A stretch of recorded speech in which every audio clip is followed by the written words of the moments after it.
Hi, this is Iramis from Iramis and Jerry, and welcome back to the channel. In this episode, we're going to talk about my top 5 reasons why you're still broke. If you're new here, we'd love it if you would like or subscribe, maybe share this video. Jerry and I are trying to get a special message out there. That message is that with a little planning, with a little thinking, and a little information from your friends, us, you too can have a successful life, using your money to retire, using your health to have fun with friends, and of course, possibly, maybe, retiring early. So let's get into it. Reason number 1, you're hanging out with the wrong people. I don't say that to be mean or to diss your friends. I don't know your friends, but I'm really asking you, are you hanging out with the people that can help elevate you? Are those people in the same level that you are? Do they have jobs? Are they working 9 to 5? And are they saving money? Or are those the people that are also broke? If everyone around you has that same lifestyle that you have, then guess what? You have to find folks that can help elevate you, that can help teach you about money, about their experiences, and how they themselves are helping their friends, themselves, their families, really to have a better life financially. When I was in high school, I had to make this choice. I had to choose between friends that I never knew, that were kind of a little dorky, or the people that I was really comfortable with, the people that were just like me, same color, came from the same island nation, I'm Puerto Rican, or I chose these friends, the ones that were a little dorky. Well, guess what? I ended up having more things in common with the dorky ones. To this day, that group of friends are still my friends, and some of them are some of the more successful people that I know. So I question you. Look around. Are your friends helping elevate you? Number 2, lifestyle creep. What does lifestyle creep mean? Lifestyle creep is the common belief or the common practice that if you make money and if you start making more money, you're spending more money. You're buying more expensive things. You're having more expensive experiences. The question is, are those experiences, are those things sucking up your savings? That's what lifestyle creep is. I'm going to use the classic example of a luxury vehicle. Let's say you had an awesome raise and you wanted to treat yourself, so you got a BMW. Gosh, who doesn't want a BMW? Well, guess what? That BMW costs a lot more than your Honda. Your Honda's been sitting in the garage. It's been treating you well for 4, 5, 6 years. Now you're like, well, I'm going to drive my BMW. Awesome.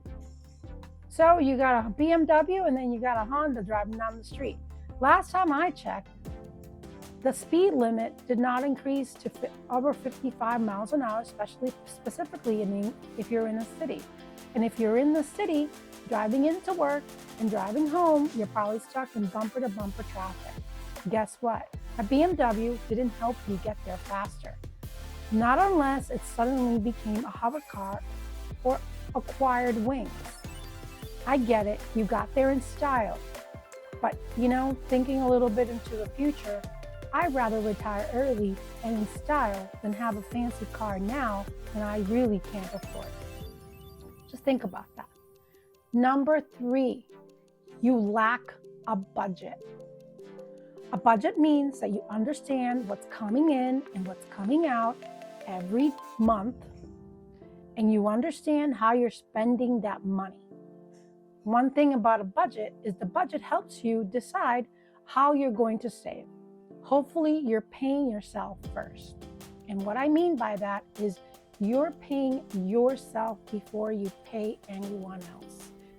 Paying yourself means you're saving the money. We'll talk about savings in a little bit.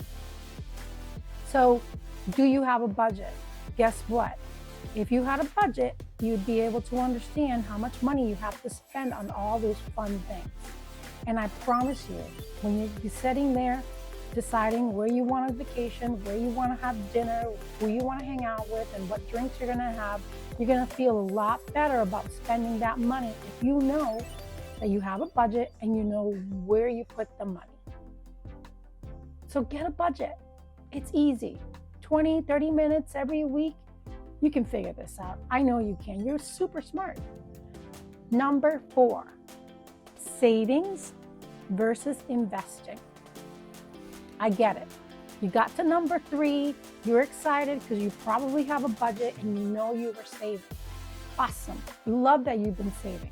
The question is, what have you been doing with the money? Is it sitting in a bank account? That bank account is barely earning you any interest.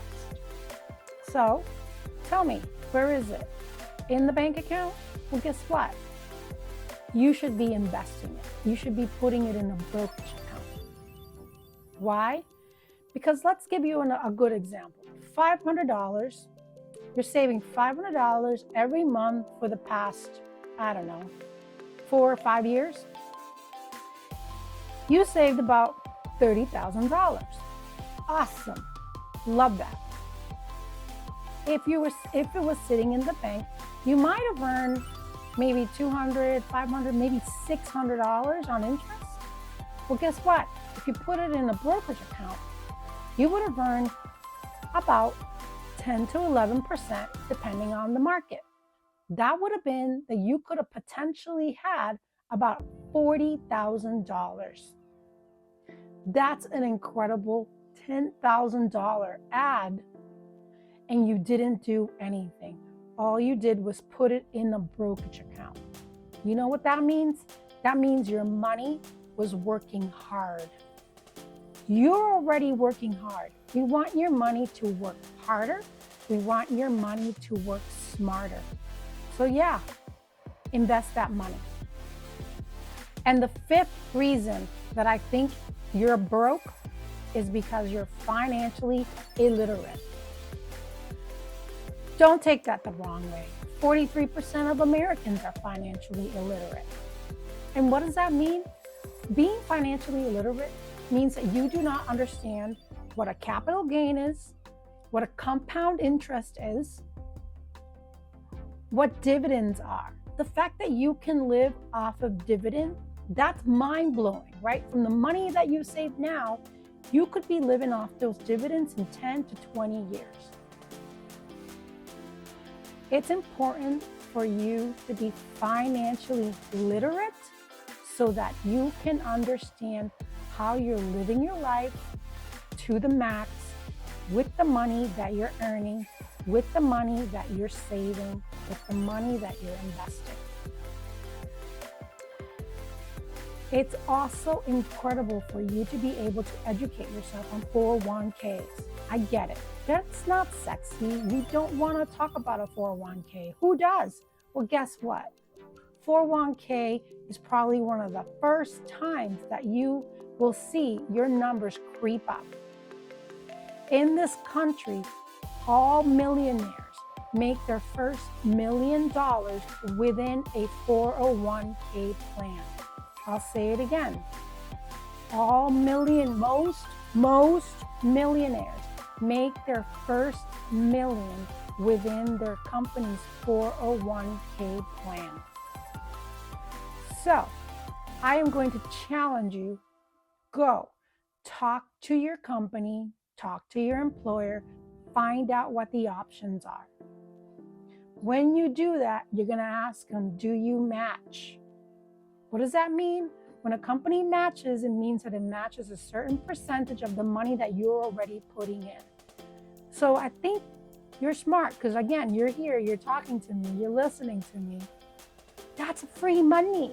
If they're matching you, they're matching your money that you're already putting in. 1, 2, 3, 4, 5. I don't care what the percentage is. It's still free money. It could be $500. It could be $8,000. It could be $20,000. It's free money. They're giving it to you. Use it. Take advantage of it. Well, I know those are tough lessons. There's tough conversations. The tough conversations are the ones that are important. We can't get away from it. So if we could just all learn together how to speak about it, how to invest it, how to save it, and how to use it for the future, you, right now, you will be making your future self really happy.